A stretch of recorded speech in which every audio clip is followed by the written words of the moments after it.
Hello, everyone. My name is Stanley St. Rose, and today we're going to be talking about the novel The Jungle, written by Upton Sinclair. Now, before I go into the summary and explanation of this novel, please remember to leave a like, subscribe, and/or comment so that the channel can continue to grow, and also so that I can keep making more videos. The more you guys interact with the channel, the more it comes up on YouTube searches. So this novel is very important. The reason why it's because it actually helped create a lot of policies and a lot of laws in the United States in regards to meat packing industries. The meat packing industry, in its beginning, they didn't really follow that many laws and regulations to protect people from diseases and insects being grinded up with the meat that we receive from these industries. So this book really shines the light in the horrific conditions that existed in these meatpacking industries in the United States, and in more specifically in regards to this novel, Packing Town, right? Packing Town in Chicago. This book really shows us, and it shows us the horrific conditions and just how gruesome it was to exist and work within Packingtown in Chicago. The other thing that this novel really shines a light on is the way in which immigrants are treated when they come to the United States. They're really treated badly within this novel. We do see that the bosses in Packtown treat the immigrants like dogs. They treat them like they're not even human beings. They work them as hard as they can, and as soon as they get injured or too old, they throw them out into the streets. So the men and women who are immigrants that come to Packtown, that come to Chicago, they do not have a good life. They're struggling to live and struggling to get by. So really, the way in which we see immigrants are utilized by these um, machines of industry is really heart wrenching because there's a lot of horrific and a lot of sad things that takes place within this novel that really depict what Packing Town was in the past. So that's one. Those are two main ideas and two main points that I think that the novel focuses on. There's more, but those are the ones that I think that really pop out when you're reading this novel. So in the beginning of the novel, in the beginning of the book, we're introduced in the first chapter to this Lithuanian um, family, and we see this huge wedding of this couple getting married, and a lot of people, a lot of Lithuanians, they're getting drunk, they're drinking a lot. They're so drunk that a lot of them are disoriented. A lot of people do consider the first chapter to be boring, but I think it does serve a purpose in showing us what is going on in Lithuanian culture and who Lithuanians are, and it really gets us to pretty much understand who the family we're going to know later is, because they're Lithuanian, and it's nice to kind of like get a little context as to where they come from. So after the first chapter, we're introduced to Georges and his family. We're introduced to his soon-to-be wife Ona, and we're also introduced to another member of the family by the name of Maria. This family, they soon moved to the United States in search of the American dream. They want a better life for themselves, a life that they pretty much couldn't get in Lithuania. So they moved to the United States and they land in Chicago. In Chicago, Georges decides that he's going to get a job, and he gets a job pretty easily because he's very strong. He has broad shoulders, and he has a big back, and he says that I'm strong. I'm a huge person, so I'm going to work because just look at me. And he gets a job pretty easily. He gets a job in the meatpacking industry. He starts working. His wife Ona, his soon-to-be wife Ona, gets a job too, and so does Maria. So the whole family is working hard. They're making money. Even Georges's grandfather or Georges's father um, gets a job too. Although it was really hard for him to get a job at the beginning because he's old and nobody wants to hire an old man. But what happens is he gets this deal by a boss where the boss says you can get a job, you're going to have to work as hard as the young men do, but at the end of the day, you're going to have to pay me a portion of your salary to keep your job. So he takes this deal because it's the only job he could get. And grandfather works and he tries to get the money that he can get. So the entire family they're working hard. Now here's where things turn, and at this point I was really not happy with the decision that the family makes. Georges and his family they decide that you know what we should buy a house. And to me, this was a horrible idea. You just came from Lithuania. You don't know how to speak English. None of them were citizens of the United States. They know nothing about the country. They know nothing about people cheating them out of their money. And they just jump into this idea that, oh, we're going to buy a house because, you know, we have some money now and we can do this. And so they fall into a trap because later they realize that the house is a scheme by the company that made the house. They made the house only for $500 and they're selling it for $1,200.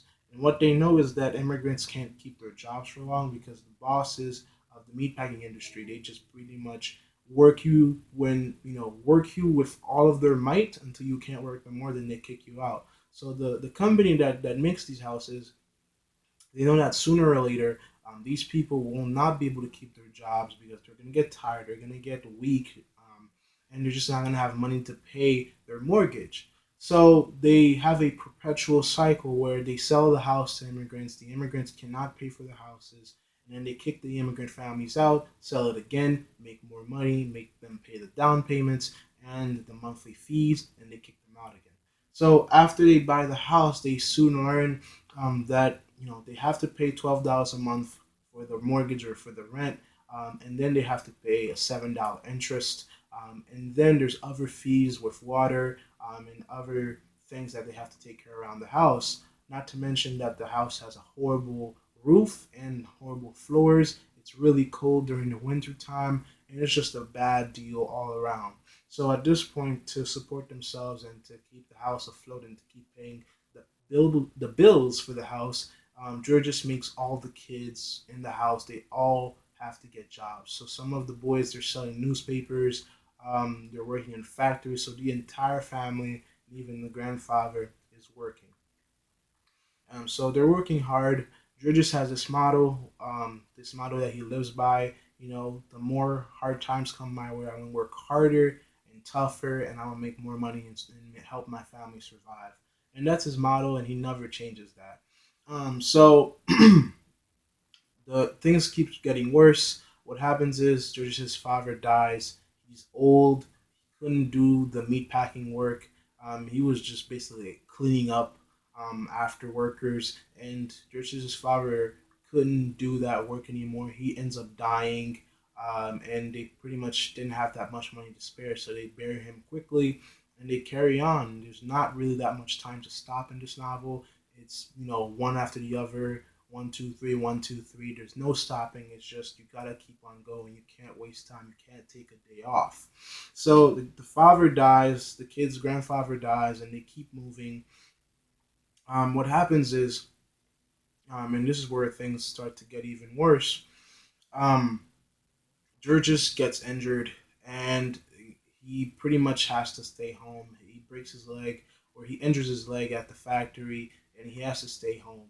And this is really bad because your job, there's in front of every single factory, there's hundreds and hundreds of men waiting for your turn to get work. And if you can't come to work, if you take a sick day, you lose your job. So Georges gets hurt, and he's pretty much going to be bedridden for several months. So he loses his job, and this is really horrible. And we know that they have this house that they have to pay, and Georges is the primary source of income. If he can't work, they're going to lose.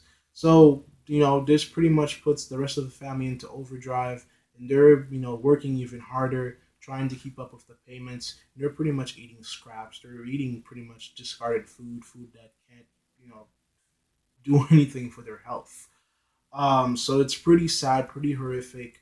And To make matters worse, later in the novel, what we learn is that Ona's boss, at this point, Ona was married to Georges.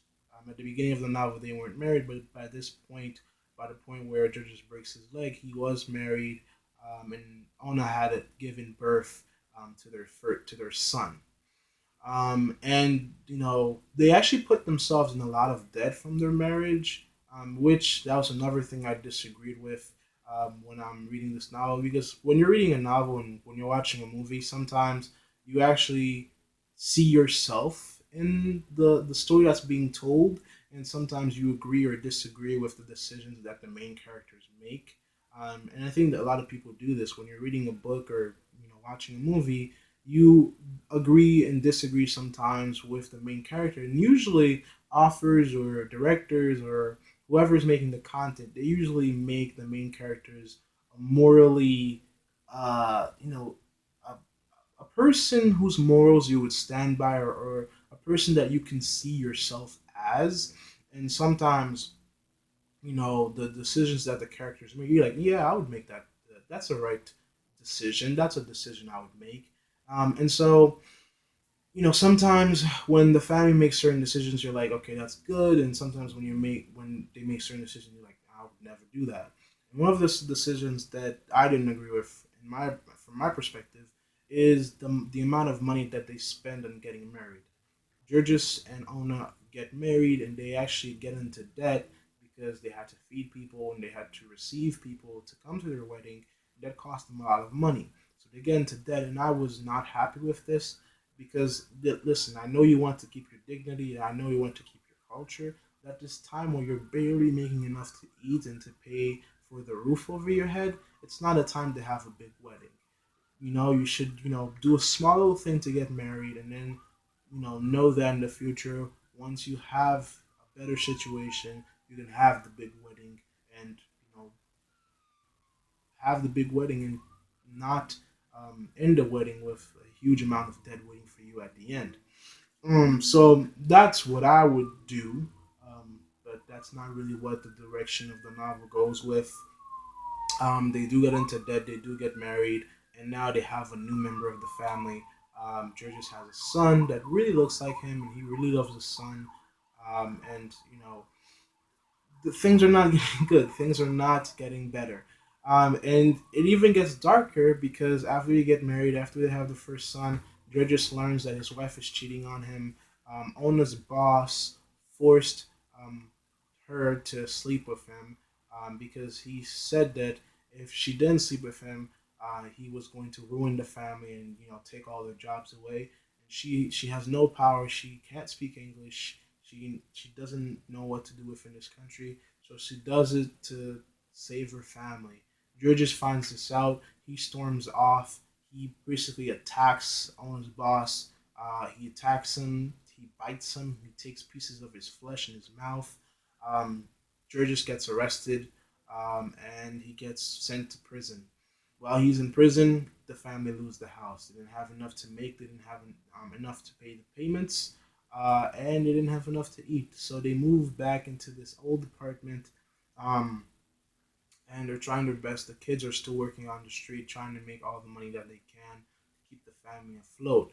Georges is in prison. By the time he gets out, he learns that the family is pretty much, they're doing really bad. While Georges is in prison, he does meet a lot of criminals. He does meet a lot of interesting people who will come in handy in the latter part of the novel. So Georges gets out. He goes back to the house that the family was living in, and he realizes that a new family had already bought the house. So the scheme, now we see the scheme full circle. The new family buys it. They think they're in a good place. Then the owner sees that they can't keep up with the payments, kick them out. New family comes in, gets a new paint job, gets new drapes. House crumbles. Same thing happens over again. So Georges cries. He realized that he's worked so hard. His family has worked so hard to buy this house, to keep this house going. Now he has nothing. He has no money. He doesn't have the house. So this was heart wrenching. This was really bad, and he doesn't know what to do. When he reunites with his family, he realizes that his wife is in labor, and Ona does not make it. She dies giving labor because there was no doctor there. They were pretty much trying to deliver the baby on their own, and she dies, and the baby dies, and Georges doesn't know what to do because even though that Ona cheated on him and or was forced to cheat on him, he still loved her. At first he didn't know what to feel, but he realizes that he still loved her. Ona dies. The child that she was giving birth to dies. And to make it matters even worse, later the boy that was already born already, he dies. So that first boy that Georges was like so happy with, he dies. Um, so after all these circumstances, Georges becomes a tramp, and the way that the novel describes this is basically a tramp is someone who goes around anywhere, gets a job, gets money, lives here and there, gets all the money he can here and there, hitchhikes and do all types of things. Because at this point, Georges realized he didn't have a wife anymore, he didn't have kids anymore, he was just himself. Maria, who's the other part of the family, she had her kids to support, and so she went her own way. And Georges basically just did whatever he can to survive himself. So he goes out into the country, into the farms. He works in farms. He does this here and there. He swims in lakes. He sleeps in the forest. So I guess he gets some weight off his shoulders. Then he comes back into the city. He comes back into Chicago, and then he starts. Um, he actually there's an interesting part where he's pretty much just lost, and then he kind of goes into crime. He goes into the crime scene of um, Chicago, and pretty much there's this guy named Scully that he starts to work for. He gets into politics. He learns how to speak English, and so he realizes he can't earn a living as a working man, as an honest man. So he goes into crime, and he's doing well. He's earning a lot of money, and he's committing a lot of crimes. And he one night when he's like trying to take this girl back to his place, he meets the guy who forced Ona to sleep, the boss that forced Ona to sleep with him. And Drew just sees that guy. He attacks him. Same thing, bites him. He leaves with flesh in his mouth. That's how vicious and vile and animalistic Georges was, because he really loved Ona, and the fact that this boss forced Ona to sleep with him was really hurtful. So when he sees this boss again, he attacks him again. And Georges keeps saying that if people didn't pull him off of the boss, he would have killed him. So that happens. Georges, after this, goes into hiding because he realizes that this boss of Ona's is actually really close to Scully, who is Georges's kind of boss. So he goes into hiding. He actually becomes really poor. He goes into begging. Then he meets a rich man. This novel has a lot of riddle stories within it. So then he meets a rich man, right? And the rich man, he's pretty much drunk. But Georges like accompanies him. They go back to his mansion.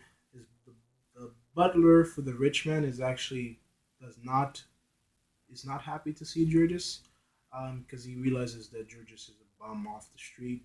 I mean, this time, and he was a bum off the street. He was a beggar, and the rich man takes Georges into his house. He gives him a lot of food that Georges has never eaten in his life. Tastes different types of tastes of food that he never thought existed. He gives Georges this wine that he Georges is just he's just gaga after like drinking it because he's like, what is this? So this rich man at some point of the night gives Georges $100 bill, and then the butler kicks Georges out, and then Georges starts wandering through the streets again after spending a little time with this rich man. And I don't think the rich man even knew that he was with Georges because it's kind of revealed that he was drunk the whole time. So Georges is back in the street. He has this $100 bill. He goes to this bartender. The bartender steals the $100 bill because he sees that Georges is a bum, and no police officer is going to believe Georges that he had $100 bill. So the bartender takes the $100 bill. He gives Georges back pretty much nothing for that $100 bill. Georges he gets really angry. He gets really mad. He tries to fight for his $100 bill back, but then the police arrest him, and he spends some time in jail again. So yeah, Georges is just not doing well. When he gets out, he's kind of lost. He doesn't really know what to do with his life. He's done the honest man route. He's done the crime route. He's been, treated with by a rich man. He's just kind of a lost soul. He basically has no family members. Well, he does have Maria and Maria's family, but he's just a wanderer. Pretty much happens, and we're now closer to the end of the novel. Georges does meet back with his old family. He does meet back with Maria's family, and then he has this conversation with Maria. He finds Maria, and by this time, while Georges was a tramp and he was going around hitchhiking and doing jobs here and there, um, Maria got into prostitution, and that's how Maria figured to keep her family afloat by going into prostitution. And Maria, during her conversation with Georges, she actually paints a whole different picture of Chicago in this time period, and how Chicago was just a place of debauchery. Black people, white people, people from Europe, people from different parts of the world.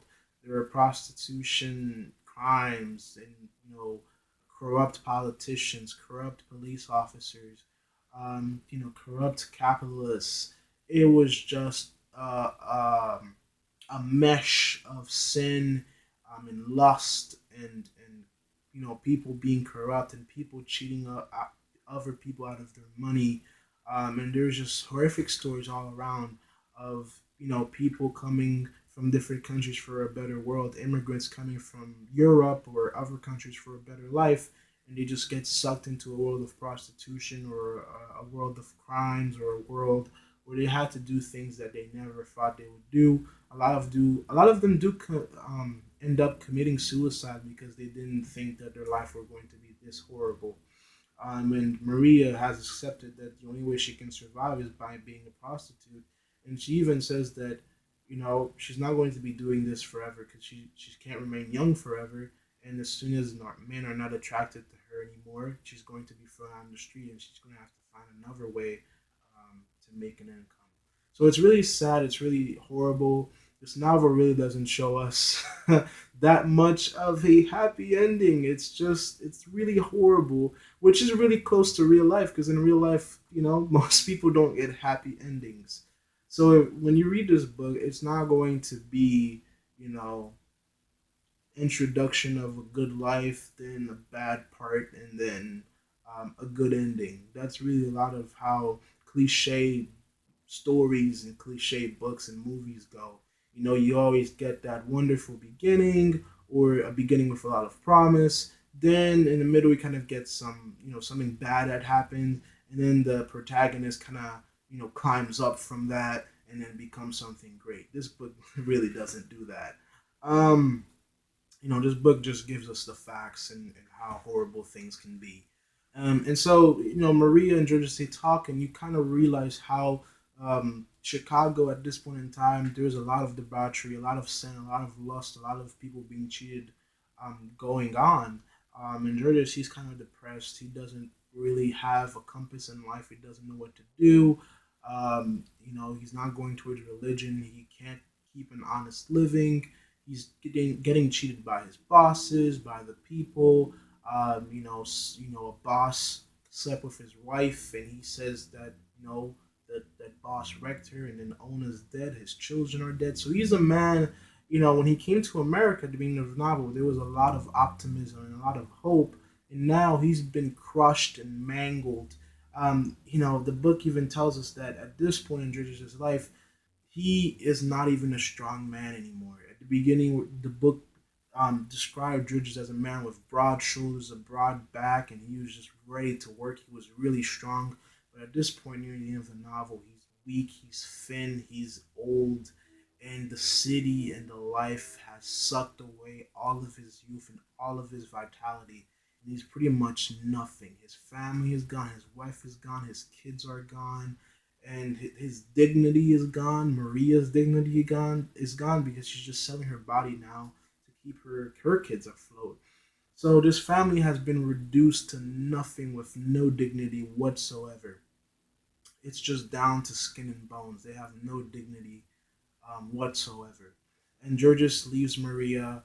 Maria gives him some change, some money. He goes in, and at the end of the novel, Georges becomes a socialist. He walks into a socialist convention or a meeting, and he becomes a socialist because socialists kind of preach against um, capitalism and having people who are extremely rich. So, for example, millionaires, billionaires, socialists do not really favor them that much because when you're a millionaire and a billionaire, you've passed the necessary means of living, right? The necessary means of living in life is shelter, food, and clothes on your back. Once you have those things, you can live um, not comfortably, but you can live, right? Millionaires and billionaires, they take this to a whole new level. They have the basic means of life, and then they go towards luxury. So things that they don't even need, things made of gold, cars made of gold, houses that are not houses but they're mansions. They're so big that you know 20, 30, 40 people could live in those mansions. But it's only them and their small families living in them because they have that money. They can do that, and they have butlers serving them at every say of the word. So socialists, they kind of preach against this. They kind of say we need to create a world where everybody is equal and everybody has the basic means of life. And if we have that, more people will live a happy life and not be at the bottom of the barrel. Because most people in Chicago, all these immigrants, they are at the bottom of the barrel in this novel. They're so at the bottom of the barrel. I think that they broke the bottom of the barrel and they're spilling onto the floor. That's how low they are in this novel. They're not even considered to be human beings. If we go back to the conditions of the packing factories, there's certain points where it's disgusting to hear how the meat is being packaged and how these immigrants have to package this meat. The meat is being packaged with insects and diseases, and they're being grinded up into sausage, into different types of foods, and being sent to us to eat. So it's very horrific, and these immigrants have to work in these conditions and live through these conditions that are very toxic. And a lot of them die. A lot of them get cancer and other types of diseases. So it's really bad, and this is why Georges becomes a socialist. And then the novel ends with him becoming a porter. He becomes a socialist. He starts to preach it, and he keeps on working. He kind of follows his motto that he's gonna keep working hard no matter what. And that's really how the novel ends. It's debasing. It's really sad. And yeah, that's the novel. Georges pretty much loses everything. His hopes and dreams. I don't think he'll ever achieve them because you can't. His wife and kids are dead. He could get remarried and make new kids, but his youth is gone. His vitality is gone. The American dream took everything away from him. The bosses, the pressure, the oppression of the American capitalist system. It doesn't work for everybody. The middle class, the upper class, perfect, works wonderful. But for the people that are coming in, that are at the bottom of the barrel, spilling onto the floor, it can be extremely horrific. And so that's the novel. In terms of analysis, I would say that this novel has a lot to say again about immigrants and the meatpacking industry. I think for the most part, if we're going to analyze this novel, this it's truly a jungle. The title of this book is called The Jungle, and it is truly the jungle. There's never peace in the jungle. And I think the way that George's story ends really reveals that to us. He's not at peace. There's never peace in the jungle. There's always trouble brewing. There's always animals attacking each other. And the way that the bosses are attacking each other and keeping people down is, jungleistic, if that's even a word, because the bosses and the owners are, the kings and queens of the jungle, the lions of the jungle. And then there's a chain. There's a food chain. The owners and the big businessmen, they make all the money. They live in a lap of luxury. And you have the immigrants, the people with no paperwork, with they're not citizens, and even if they were citizens, they're still struggling to survive. And so it kind of reveals that some parts of human society are animalistic, are the jungle, are people struggling to live, people struggling to survive. And these people, these immigrants, are for the most part in this novel depicted to be animals, depicted to be the insects of the capitalistic chain. And so that's one thing. That's one analysis we can take from the novel. That's one thing I can describe about it. And George's family, they suffered a lot, and they never got any reward. Their lives ended horribly, horribly.